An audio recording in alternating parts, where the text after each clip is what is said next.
Ethan Carver had lived on the Montana plains for most of his life, though not always by choice. The ranch had been in his family for generations, and after his parents passed away, he inherited it. It was a vast land, stretching for miles, dotted with rolling hills, grazing cattle, and a few barns that had weathered decades of harsh winters and summer storms. The ranch was isolated, miles away from the nearest town, and Ethan liked it that way. He enjoyed the quiet, the routine, and the freedom that came from having no one to answer to except himself. Most days, his only company was the wind whistling through the hills, the lowing of his cattle, and the occasional visits from neighboring ranchers who came by for supplies or advice. Ethan's life was one of solitude. Friends had drifted away over the years. Marriages had failed. And family ties had weakened. There were no children to inherit the ranch alongside him, and the thought of it sometimes brought a quiet ache he rarely admitted. He had grown used to the rhythm of chores and the silence that filled the empty rooms of his home. Still, even in his contented routine, there was a part of him that longed for something unexpected, something that could disrupt the monotony in a meaningful way. It was during one unusually warm summer evening that the unexpected arrived. Ethan had been inspecting the western fence line, a routine task, when he noticed movement at the far edge of the property. At first, he thought it might be one of the few travelers who occasionally passed near the ranch, perhaps seeking water or shelter. But as he squinted against the setting sun, he saw two figures moving with a purpose he couldn't mistake for aimless wandering. They were two young women, both of them identical in appearance, walking side by side. Their hair was long and black, their faces delicate yet strong, and their eyes held an intensity that made Ethan stop dead in his tracks. The sight of strangers on his land would normally have triggered caution, even anger. But there was something unusual about these two. They didn't seem afraid or lost. They walked with confidence, their movements synchronized, almost as if they were mirror images of each other. Ethan's curiosity was piqued, but a part of him stayed rooted in caution. He had lived long enough to know that strangers, especially those who appeared out of nowhere, could bring trouble.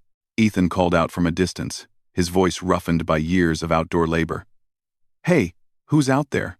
The twins paused, turned, and for a moment, he was struck by the identical tilt of their heads and the way their eyes seemed to study him with a mix of curiosity and amusement.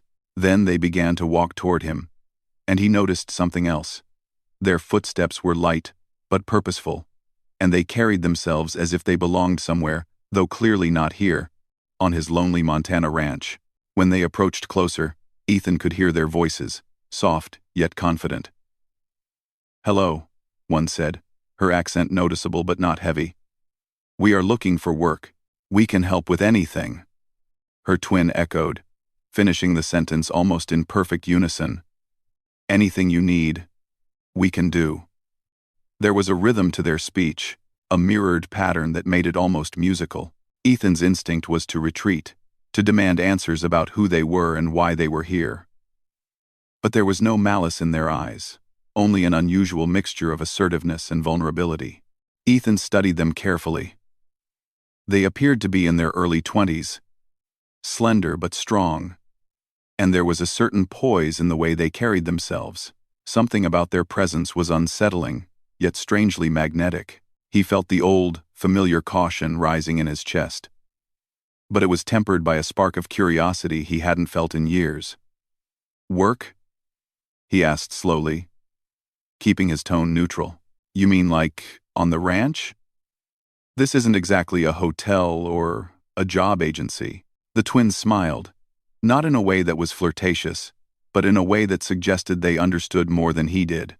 "Yes," one said, stepping forward slightly. "We can help. We only ask for food and a place to stay." Her twin mirrored her movements perfectly, leaning forward in the same way, folding her hands in front of her. There was a rhythm to everything they did, an uncanny symmetry that made Ethan feel as if he were staring into a reflection of himself, but not entirely. They were foreign, yet familiar, in a way he could not explain. He hesitated. Inviting strangers onto his property, strangers who had appeared out of nowhere, was not something he did lightly. Yet, As he looked at them, he noticed there was no desperation in their expressions. No pleading. They were not asking for charity. They were offering themselves as equals in exchange for shelter and work. That subtle difference intrigued him, and slowly, he nodded. "All right," he said. "You can stay. But you have to understand something. You follow the rules of the ranch. You do the work I ask, and that's it. Nothing fancy, nothing complicated." The twins nodded in perfect unison, their smiles unwavering. "Of course," they said. "We only want to help." Ethan felt a mixture of relief and caution. The encounter had been unsettling, yes, but also oddly invigorating. It had been years since someone had challenged the stillness of his life in such a direct way. Over the next few days, Ethan watched the twins move through the ranch with surprising competence. They tended to the cattle with patience and care, helped mend fences, and even learned the small, intricate details of feeding schedules and maintenance routines. Despite the long hours and the physical labor, they moved with a lightness and grace that Ethan found mesmerizing. It was clear they had experience not just with work, but with surviving in a world that had not always been kind to them. Ethan, in turn, found himself observing them more than directing them. Their conversations were sharp, insightful, and often laced with subtle humor that caught him off guard. They seemed genuinely interested in the land, the livestock, and even the mundane details of his day-to-day life. There was no pretense, no attempt to manipulate him. They were simply present, entirely themselves, and that honesty was rare in a life filled with transactional relationships. One evening, as the sun dipped below the horizon and the sky turned to shades of orange and pink, Ethan found himself sitting on the porch, watching the twins carry water to the barn. He felt an unfamiliar sensation, a fluttering mix of curiosity, admiration, and a cautious sense of companionship. He had lived alone for so long that he had forgotten the subtle joys of sharing space with someone who challenged him, who made him think, who made him laugh. The twins were doing that without even trying, simply by existing in his world with confidence and authenticity. Then came the moment that would become unforgettable, though Ethan didn't realize it at the time. One evening, as they sat together after dinner, the twins leaned slightly toward him, their voices low and almost conspiratorial. "We want pleasure with you, not pity," they whispered, their words mirrored in perfect unison. Ethan froze. There was no malice, no hidden agenda, only a declaration of intent, of honesty. They were not here to be coddled or to be objects of sympathy. They wanted genuine connection, mutual respect, and shared experience. Ethan felt the weight of those words. They resonated deeply, challenging the isolation he had embraced for decades. The twins had arrived without warning, without explanation, and yet they were already changing the rhythm of his life. Their presence was a mirror, reflecting not just his solitude, but also the possibilities he had long dismissed. For the first time in years, he considered that life could hold more than work and quiet. It could hold companionship, laughter, and even joy, if he allowed it. In the weeks that followed, the ranch began to feel different. The twins' presence was like a subtle current, shifting the atmosphere without force.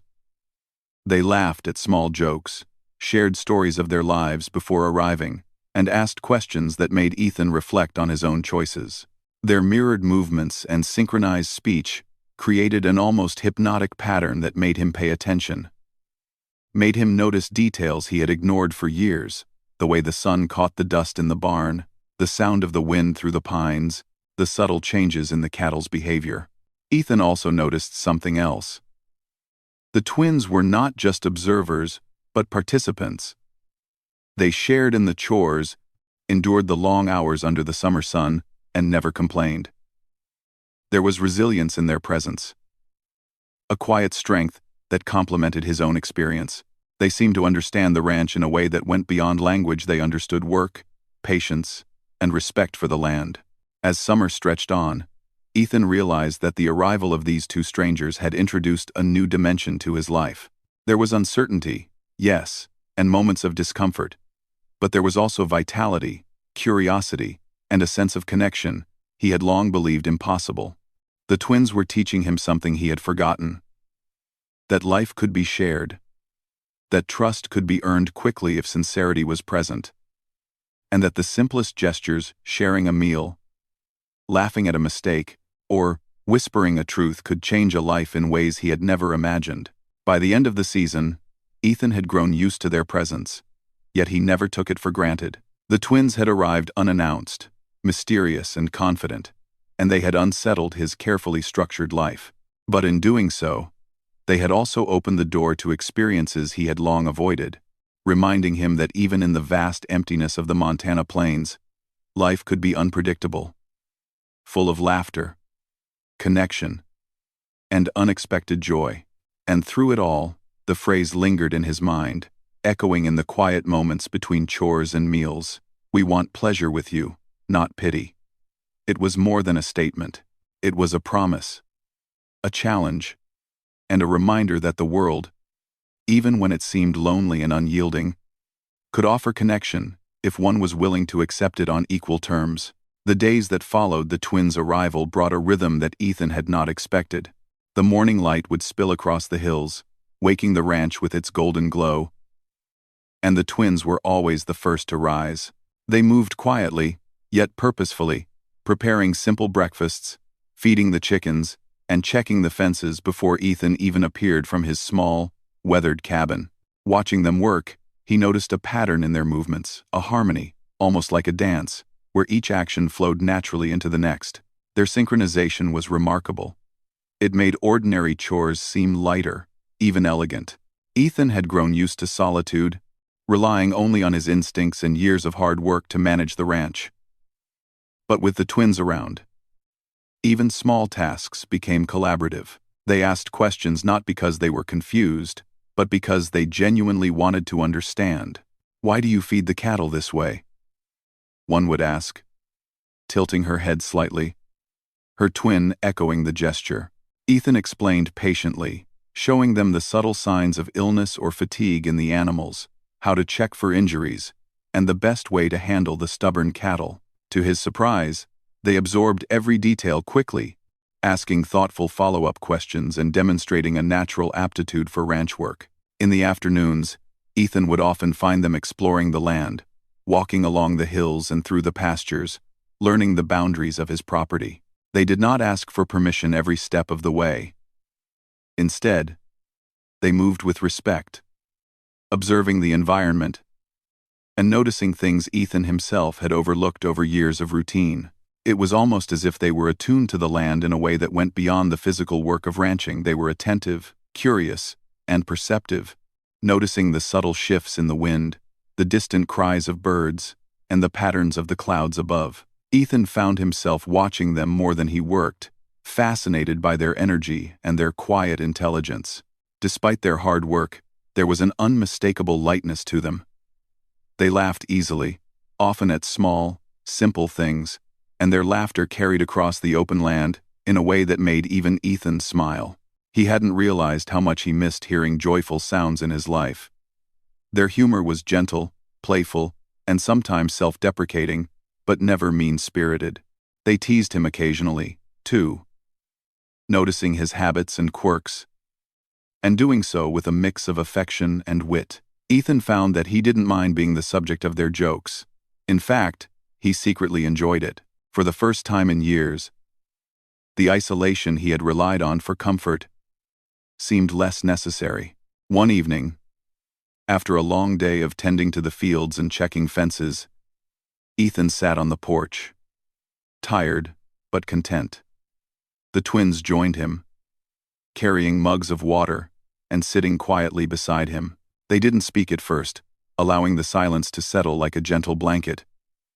Then, one of them leaned slightly forward and asked, "Do you ever feel lonely here?"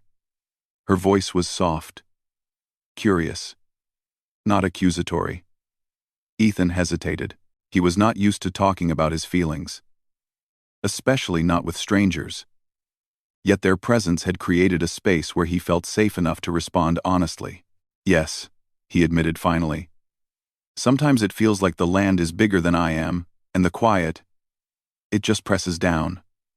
The twins nodded, understanding his words, without judgment. They did not offer advice or pity. only companionship, which was a new and delicate thing for him to experience.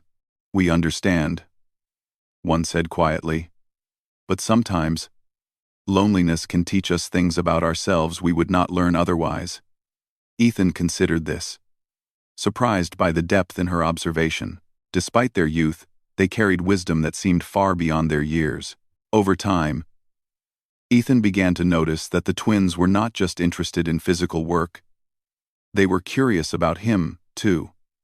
They asked about his life, his family, and the history of the ranch. They listened intently as he spoke of his childhood, of summers spent under the open sky, of winters where snow drifts blocked the barn doors and forced him to find creative solutions to survive. They never interrupted, never judged, only encouraged him to share. In return, they shared fragments of their own story, details of their life in China, their childhood struggles, and the challenges they faced as twins navigating a world that often misunderstood them. They spoke with honesty, yet they chose their words carefully, revealing enough to build trust without laying themselves completely bare. The twins also brought a new energy to the ranch that Ethan hadn't realized it needed. They were resourceful, inventive, and full of ideas. One afternoon, they helped him rearrange the barn to make feeding the livestock more efficient. Another day, they suggested planting a small vegetable garden near the cabin, something Ethan had never considered practical. Their enthusiasm was contagious, and soon the ranch felt livelier, more dynamic. The air seemed charged with possibility, as if their presence alone was breathing new life into the land. Despite the growing comfort, Ethan could not ignore the strangeness of their situation. They had arrived unannounced, without any clear explanation. And yet they seemed completely at ease with the isolation and harshness of ranch life. Occasionally, he would ask small, careful questions about their past, about how they came to be traveling alone. They answered honestly, though selectively, revealing the hardships they had faced without dwelling on them. They spoke of homes left behind, of challenges endured, and of the resilience that had allowed them to survive. Through their stories, Ethan began to understand that their confidence and independence were born from necessity, not arrogance. They had learned to navigate a world that often failed to offer support, and they approached life with a blend of caution and courage that both intimidated and inspired him. One evening, as the sky deepened into shades of purple and the first stars appeared, Ethan found himself walking alongside the twins near the edge of the property. They were quiet, observing the land as they had done many times before. Suddenly, one of them spoke, her voice low and deliberate. "We don't want you to feel sorry for us. We want to be here because we choose to be here." Her twin echoed the sentiment, her tone equally soft but firm. Ethan stopped walking, struck by the clarity and conviction in their words. They were not asking for pity or sympathy, they were seeking genuine connection, mutual respect, and shared experience. Their statement resonated with him deeply, stirring emotions he had long suppressed. This conversation marked a turning point in their relationship. Ethan realized that their presence was not just about labor or curiosity. It was about creating bonds that were meaningful and reciprocal. They were not here to be passive observers of his life, they were active participants, challenging him, supporting him, and inviting him to engage fully with the world around him. In their company, Ethan felt a renewed sense of purpose, a reminder that life could still surprise and teach him, even in his middle age. As the days turned into weeks, Ethan began to reflect on the profound changes that the twins had brought to his life. Simple routines, feeding cattle, repairing fences, and tending to the land were now enriched by conversation, laughter, and shared accomplishment. The twins had a way of making ordinary tasks feel significant, reminding him that connection, effort, and attention to detail could transform even the most mundane aspects of life into moments of meaning. They also had a subtle way of teaching him about patience and understanding. When challenges arose, an injured animal, a broken fence, or a sudden storm, they faced the problems calmly and methodically, often anticipating Ethan's thoughts and needs before he even voiced them. Their presence encouraged him to slow down, to observe more closely, and to appreciate the nuances of both the land and the relationships around him. He began to notice details he had overlooked for years, the way the sunlight illuminated the barn at dawn, the pattern of clouds that signaled coming weather, the soft rustle of wind through the grasses. Life felt fuller, richer, and more vibrant. Despite their growing familiarity, the twins maintained an air of mystery. Ethan never knew the full extent of their past, and that was part of the intrigue. They revealed just enough to build trust, but they kept certain boundaries intact, preserving a sense of autonomy and self-respect. This balance fascinated him, their ability to be open yet private, engaged yet independent. It challenged Ethan to examine his own assumptions about life, trust, and human connection. For the first time in many years, he felt seen not for what he did, but for who he was, and in turn, he began to see them more clearly, recognizing both their vulnerability and their strength, their humanity and their determination. By the end of the second month, the ranch had transformed in subtle yet meaningful ways. The land itself seemed to respond to their presence, as if the energy they brought had infused it with new life. Ethan noticed that the cattle were calmer, the crops healthier, and the overall atmosphere lighter. The twins had brought more than labor. They had brought perspective, curiosity, and emotional resonance. They had reminded him that even in the quietest, most isolated corners of life, connection, laughter, and shared experience were possible. One evening, as the sun dipped behind the distant hills and painted the sky in shades of gold and crimson, Ethan sat with the twins on the porch, drinking water and listening to the gentle sounds of the land settling into night. They spoke little, content to share the moment in silence. Then, almost simultaneously, they leaned forward, their voices barely audible but perfectly synchronized. "We want pleasure with you, not pity." Ethan felt those words sink deeply into him, echoing in the spaces of his heart he had long ignored. They were not asking for sympathy, they were offering companionship, trust, and shared joy. And in that moment, Ethan understood that life on the ranch would never be the same again. The summer had settled deeply into the Montana plains, and life on the ranch had taken on a rhythm that was both familiar and new. Ethan Carver had grown used to the twins' presence, yet their influence continued to shift his world in ways he hadn't anticipated. Their laughter echoed across the hills, their movements were always synchronized, and their curious questions kept him on his toes. Even after months of solitude, he realized that life could still surprise him with challenges that were not just physical, but emotional.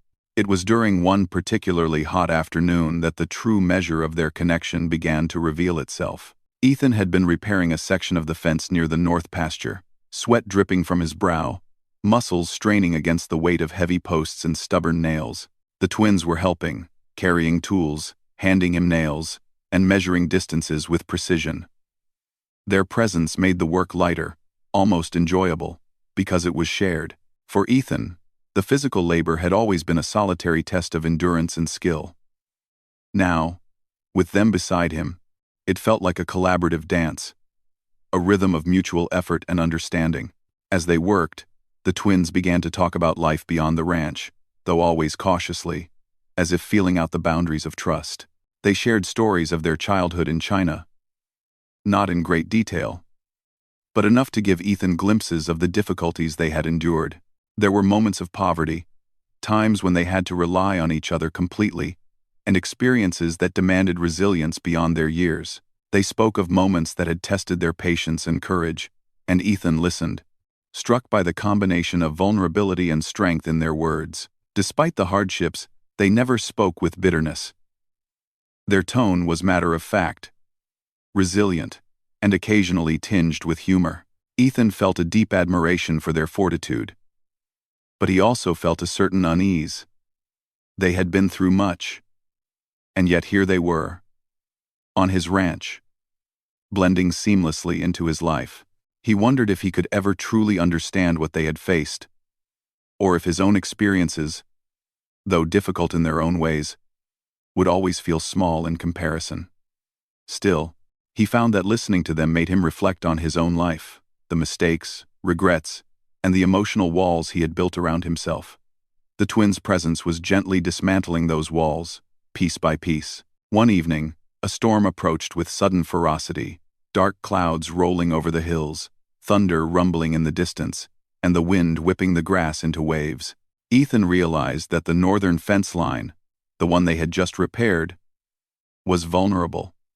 He barked instructions at the twins, who immediately sprang into action. They moved quickly, securing loose posts, tying ropes where needed, and checking the cattle to make sure they were safe. Ethan marveled at their efficiency and calmness in the face of chaos. Their synchronized movements, usually so subtle, became a precise mechanism of survival.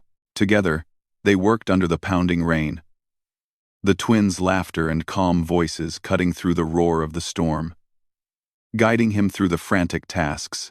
After the storm passed, drenched but victorious, Ethan and the twins sat on the porch, dripping water and shivering slightly. The sky cleared, revealing a night of stars more brilliant than he had ever seen. The twins leaned close to him, their voices soft, synchronized, almost conspiratorial.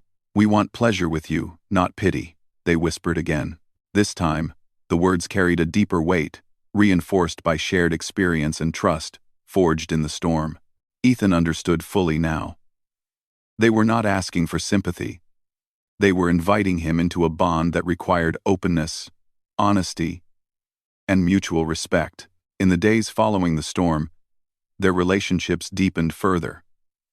Ethan began to share stories he had never told anyone, not even family. He spoke of the long winters when the snow trapped him inside, of nights spent worrying about the survival of the ranch, and of the loneliness that had become his companion over the years. The twins listened with patience, their eyes reflecting understanding rather than judgment. They asked questions, not to probe or challenge, but to understand, to connect, and to offer their presence as a support system. The twins also had their own ways of challenging Ethan, pushing him beyond his comfort zone in small but meaningful ways. They encouraged him to laugh at himself, to notice the beauty in mundane details, and to take risks he might otherwise avoid. One afternoon, they suggested he try painting a section of the barn with them. At first, Ethan laughed at the idea. He had never painted anything in his life, but he agreed. As they worked together, splattering paint, teasing each other, and sharing stories, he realized how much he had missed simple joys and creative expression. The experience was messy, fun, and unexpectedly fulfilling. Ethan also began to see the twins' influence on the animals and the land itself.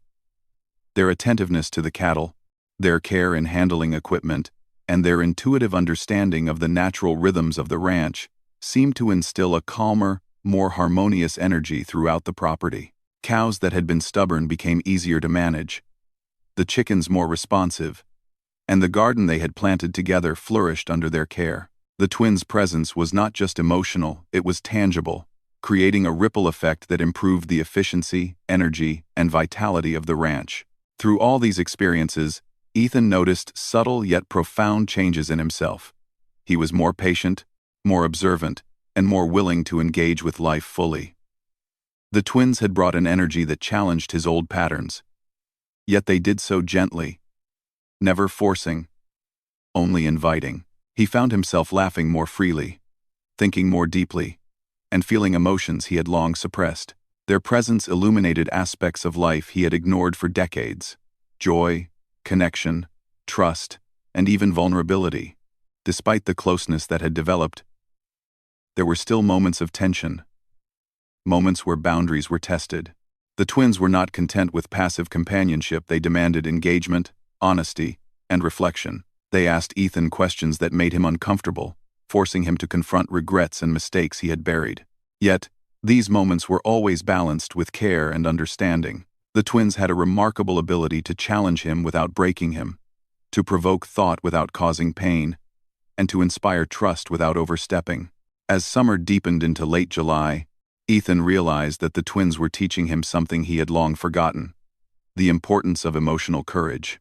They showed him that it was possible to open oneself to others, to share experiences fully, and to allow genuine connection without fear of exploitation or pity. Their repeated phrase, "We want pleasure with you, not pity," became a mantra for this new way of living. It was a reminder that life's richest experiences come from mutual respect, shared joy, and the willingness to be fully present with others.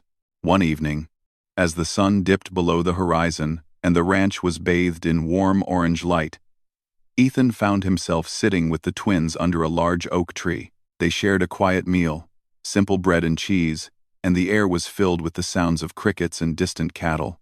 Conversation flowed easily, yet with depth and intention. They talked about dreams, hopes, and small ambitions for the future. For the first time in years, Ethan allowed himself to imagine possibilities beyond mere survival possibilities that included laughter, companionship, and meaningful interaction. The twins also shared moments of vulnerability with him, revealing fears, hopes, and fragments of memories that were deeply personal. Ethan realized that these disclosures were not requests for sympathy. They were gestures of trust. In response, he shared his own reflections, speaking honestly about loneliness, failure, and the quiet regrets that had accumulated over years. In this exchange, a profound connection formed, one based not on pity or obligation, but on shared humanity and mutual respect. By the end of the summer, the twins had become indispensable to the rhythm of the ranch and to Ethan's life. Their presence had transformed the solitude he had once cherished into a rich tapestry of interaction, trust, and companionship. They had challenged him, supported him, and invited him to engage with life in ways he had long abandoned. In return, he had learned to see them not just as helpers, but as full individuals with their own stories, strengths, and complexities. And yet, for all the closeness and shared experience, there remained an air of mystery. Ethan knew he would never fully understand their past, nor did he need to. The twins had arrived unannounced, bringing challenges, laughter, and insight into a life he had thought settled and unchanging. They had reshaped his understanding of connection, vulnerability, and trust. Their whispered words, repeated in moments of quiet reflection, "We want pleasure with you, not pity," had become a guiding principle for their shared life on the ranch, a reminder that the richest relationships were those built on equality, mutual respect, and genuine engagement. The days continued, each one blending work, laughter, and reflection into a seamless rhythm. Ethan had discovered a depth of emotional experience he had long ignored, and the twins had found a place where they could contribute meaningfully, feel safe, and express themselves freely. Together, they navigated the challenges of the land, the unpredictability of nature, and the complexities of human connection. And through it all, they remained, as always, a mirrored presence, synchronized in thought, movement, and intention, inviting Ethan to embrace life fully, without fear or reservation. By late August, Ethan realized that the summer had changed him irreversibly. He was no longer the solitary man who had greeted two strangers with cautious suspicion. He was a man who had opened himself to connection, risk, and joy. The twins had brought not only labor and companionship but also the courage to face his own heart. And in their mirrored eyes, he had discovered a reflection of a life richer and fuller than he had imagined possible. By the time late August rolled into early September, the Montana plains were painted in warm, golden hues. The sun cast long shadows across the rolling hills, and the crispness of early fall hinted at the approaching winter. On the ranch, life had settled into a rhythm, but it was a rhythm transformed. The land itself seemed alive with energy, infused with the presence of the twins and the subtle shift they had created in Ethan's life. Where once there had been only solitude, there was now laughter, conversation, and shared purpose. The ranch no longer felt like a place of mere survival. It had become a home in the truest sense, filled with connection, trust, and quiet joy. Ethan often found himself reflecting on the summer that had passed, on the way these two young women had appeared, seemingly out of nowhere, and altered the trajectory of his life. They had arrived without explanation, but they had brought gifts far greater than he could have imagined. Their hands had worked alongside his, building fences, feeding cattle, and repairing barns. Their voices had filled the quiet evenings with stories, laughter, and thought-provoking questions. And, most profoundly, their presence had invited him to confront emotions he had long buried: loneliness, regret, fear, and the quiet longing for companionship. One morning, As the first frost began to touch the tips of the grass, Ethan stood at the edge of the pasture, watching the twins work. They were tending the small vegetable garden they had planted weeks earlier, their movements deliberate and synchronized, almost like a perfectly choreographed dance. Their laughter rang out across the fields, bright and clear, and Ethan felt a deep sense of peace wash over him. He realized that their presence had created a kind of harmony not just in his life, but in the rhythm of the ranch itself. The land seemed to respond to the care and energy they brought, as if recognizing the bond that had formed between them. Ethan approached them quietly, not wanting to interrupt their work. As he stood behind them, he noticed the way they leaned in toward each other, sharing small smiles and unspoken understanding. It struck him again how unusual and remarkable their bond was, mirrored perfectly yet entirely their own. They had a way of communicating without words, a rhythm and intuition that he had never witnessed before. He felt privileged to witness it. And he also understood that he had become part of it in a way that was both unexpected and profound. As the day wore on, the three of them worked together to prepare the ranch for the coming cold. They gathered firewood, repaired leaky sections of the barn, and ensured that all the livestock had sufficient shelter. Through it all, conversation flowed easily, touching on memories, dreams, and simple observations about life on the ranch. The twins asked Ethan about the history of the land, the choices he had made, and the lessons he had learned over decades of work. He responded openly, finding that he no longer hesitated to share his thoughts, feelings, and even his fears. Their presence had given him the courage to face himself honestly, to recognize both his strengths and his vulnerabilities. In turn, the twins shared more about themselves. They spoke of hopes for the future, dreams of stability, and aspirations that went beyond mere survival. Their words were filled with both realism and hope, a combination that fascinated Ethan. He realized that their journey had not been easy, yet they carried it with grace, resilience, and an unwavering belief in the possibility of better days. Their honesty and openness created a space where he could reflect on his own life, consider new possibilities, and appreciate the beauty in both struggle and growth. As the week progressed, the bond between them deepened. Shared meals became moments of storytelling and laughter. Quiet evenings brought reflection and conversation, and even mundane chores were transformed into shared experiences filled with subtle joy. Ethan noticed a profound change in himself. He was more patient, more observant, and more attuned to the rhythms of life around him. The twins had taught him, without ever lecturing, that connection was built through presence, attentiveness, and shared experience. One evening, under a sky painted with stars, they sat together around a small fire outside the cabin. The twins had brought out a small blanket and some simple food, and they shared stories of their childhood, carefully balancing vulnerability with strength. Ethan listened, feeling a deep admiration for the courage and resilience they had shown throughout their lives. In turn, he spoke about his own past, sharing moments of loss, regret, and the quiet loneliness that had accompanied him for decades. There was no judgment in their listening, only understanding, acceptance, and presence. Their whispered words returned that night, repeated with calm conviction. "We want pleasure with you, not pity." Ethan felt the weight of those words fully now. They were not simply a statement, they were a philosophy, a guide for their shared life on the ranch. The twins were not asking for sympathy or charity. They sought genuine connection, mutual respect, and shared joy. And through that understanding, Ethan realized that he, too, had been seeking the same things without knowing it. The following days brought a sense of contentment and fulfillment Ethan had never experienced before. The work on the ranch continued, but it was no longer just labor. It was collaboration, learning, and shared accomplishment.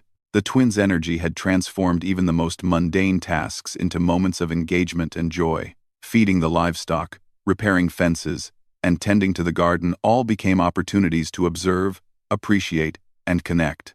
The ranch itself seemed to thrive under their combined care, reflecting the harmony that had developed between the three of them. Ethan also began to notice subtle changes within himself that he hadn't expected. He laughed more freely, paused to enjoy small moments of beauty, and approached challenges with a sense of calm confidence he had not possessed before.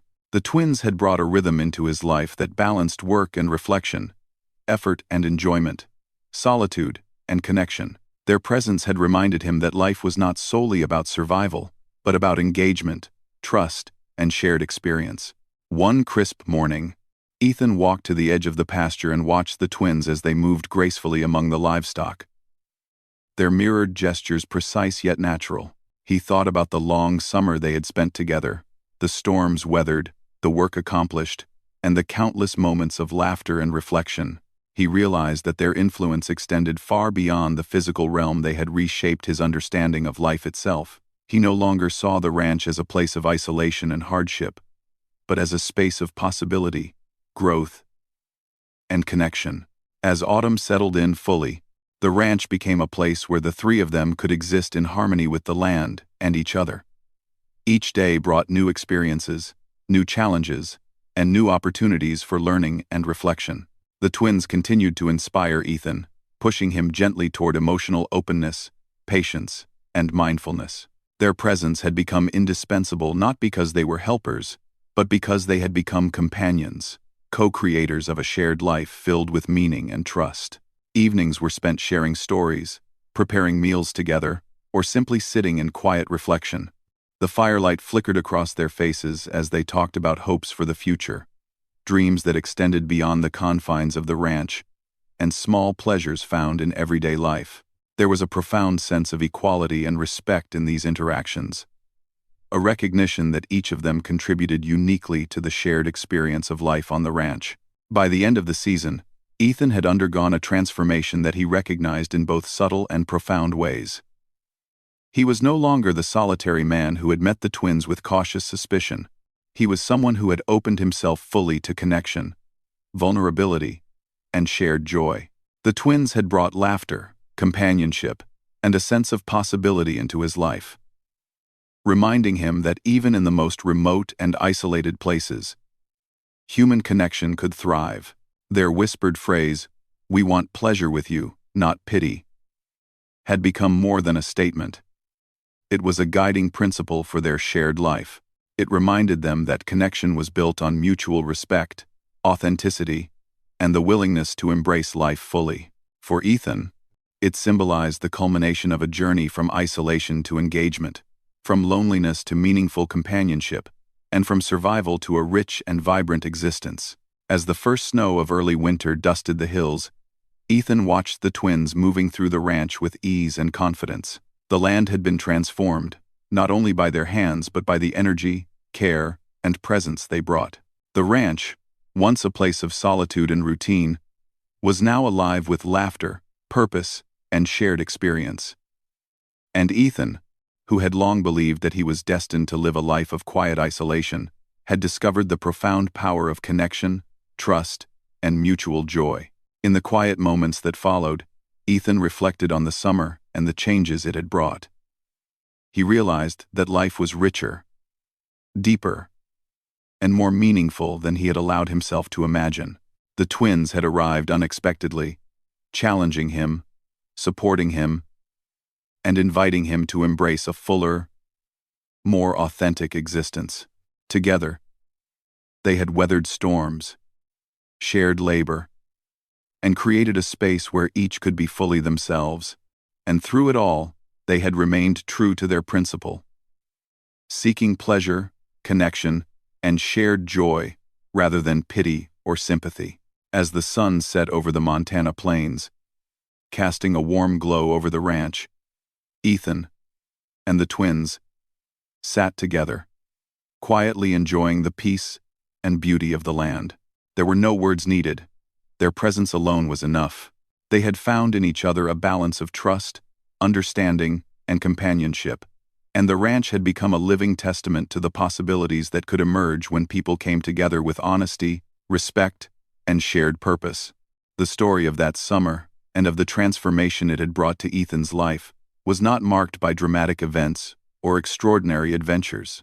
It was defined instead by the quiet, persistent power of human connection, the kind that emerges from shared labor, thoughtful conversation, laughter, and the courage to be vulnerable. In the company of the twins, Ethan had discovered the richness of life that had always existed around him, waiting to be acknowledged, embraced, and shared. And as the Montana sky turned to twilight, Ethan knew, with a deep and certain understanding, that his life had changed forever. The twins had brought him companionship, insight, and joy not out of obligation, but out of choice. And in choosing to be fully present with them, he had found a new rhythm to life, one that balanced work, reflection, and the quiet pleasure of connection. For Ethan, for the twins, and for the ranch itself, the future was now bright, promising, and filled with shared possibility.